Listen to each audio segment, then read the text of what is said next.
Gametogenesis is the formation of gametes from gonads, that is testis or ovary. So there are two types of gametogenesis, oogenesis and spermatogenesis. And spermatogenesis is the one that we are talking about here. That means the production of sperms from the testis, that is from the spermatogonia cells. So if we look at this diagram, this is the human male reproductive system shown here. The vas deferens tube-like structures and the testis, that is the gonad, male gonad. This testis has been enlarged here. This green color that you can see, this is the testis. And this is epididymis, this orange tube. And can you see these white small tube-like structures found inside the testis? The name is seminiferous tubules. They are hollow tube-like structures having a lumen. So this is what I have drawn in details. Again, those white tubes, that is the seminiferous tubules, shown in a bigger view and still bigger view of one tube, seminiferous tubule, showing the lumen, that is the empty hollow inside, and then the wall. The wall you can see is having two different colors, that means the Sertoli cells as well as the place where sperms are produced. Now, if you go still further, you will find this enlarged view, that is TS of uriniferous tubule, transverse section. The lumen, that is the cavity inside that you can see. Then these yellow portions, the Sertoli cells have been shown. And in between the Sertoli cells are the developing sperms. Before we proceed further, let us remember what mitosis is and what meiosis is, just to differentiate. This is multiplication division, also called equational division, and this is reductional division. It reduces the number of chromosomes. It does not reduce the number of chromosomes. The number remains the same here. That is, if it is the 2n cell, the parent cell, the daughter cells, which are 2 in number, which will be produced by 1, and they will be also 2-1 each, the daughter cells here. And they also may multiply and proliferate. That is how multiplication may happen. Whereas in meiosis, if it is a 2n parent cell, it will undergo meiosis first, that is reductional division, forming 1n, and then meiosis second, that is equational division, and thus 4 daughter cells will be produced, each 1n, that is haploid in nature. One seminiferous tubule has been shown here, pipe-like structure, tube-like structure, having a central cavity hollow, but sperms lying there in that cavity, as you can see. Again shown in a cross section, right? And this cross section, as you see here, I have cut one small portion and shown in a larger view here of this area, shown enlarged, right? So these yellow, they are the Sertoli cells. They give the food to the sperms, growing sperms, nutrition, energy to the growing sperms, the Sertoli cells shown in yellow. And adjacent to them are lying these cells, that is spermatogonia, the lowermost, 2n in nature, diploid. They give rise to the primary spermatocytes, right, through mitosis. Mitosis is the division here occurring. That means they will also be 2n in nature.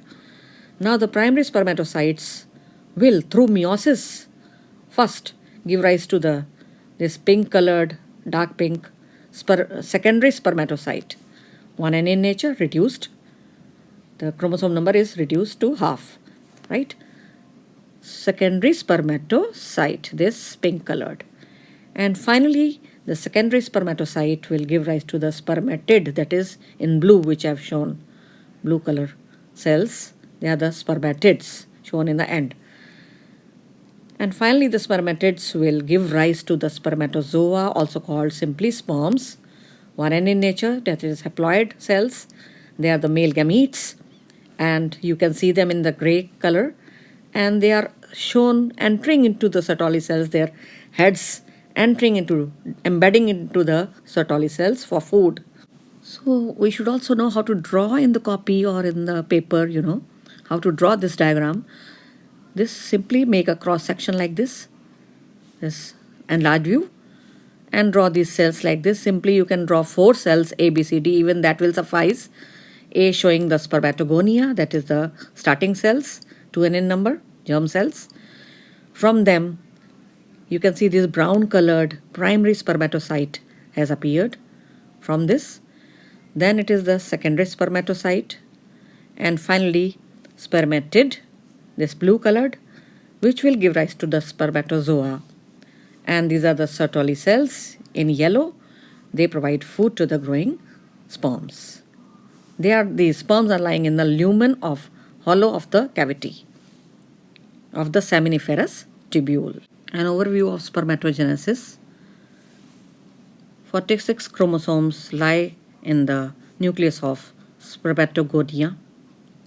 Spermatogonia cells, the germ cells, from which finally the sperms will be formed. Now these are 2n in nature, diploid in nature, that means 46 chromosomes, right? And by mitosis, they give rise to primary spermatocytes. That means some of the spermatogonia itself may be called or referred to as primary spermatocytes, and they are 2n cells, and shown in yellow here. The primary spermatocytes undergo meiosis first, and each primary spermatocyte diploid will produce 2 secondary spermatocytes each. That means from one, there are 2 daughter cells being formed, this shown in pink. This will also form 2 daughter cells, totally 4 you can see here, through meiosis first. Now, secondary spermatocyte will undergo, which is 1n in nature, that is haploid. That means it has been, meiosis 1 has been a reductional division. Secondary spermatocyte, which is haploid now, will be giving rise to this orange colored which I have drawn, the spermatids, which are again 1n in nature, that is haploid cells. And each secondary spermatocyte will give rise to 2 daughter cells, 2 orange these cells which I have shown. And finally, each spermatid will give rise to spermatozoa. That means the male gametes having only 23 chromosomes. Now some tricky definitions. Spermatogenesis. The first one, formation of sperms, that is male gametes from spermatogonia, is called spermatogenesis, that process. Second, spermiogenesis. Spermiogenesis, formation of sperms or spermatozoa, you can say, from spermatids.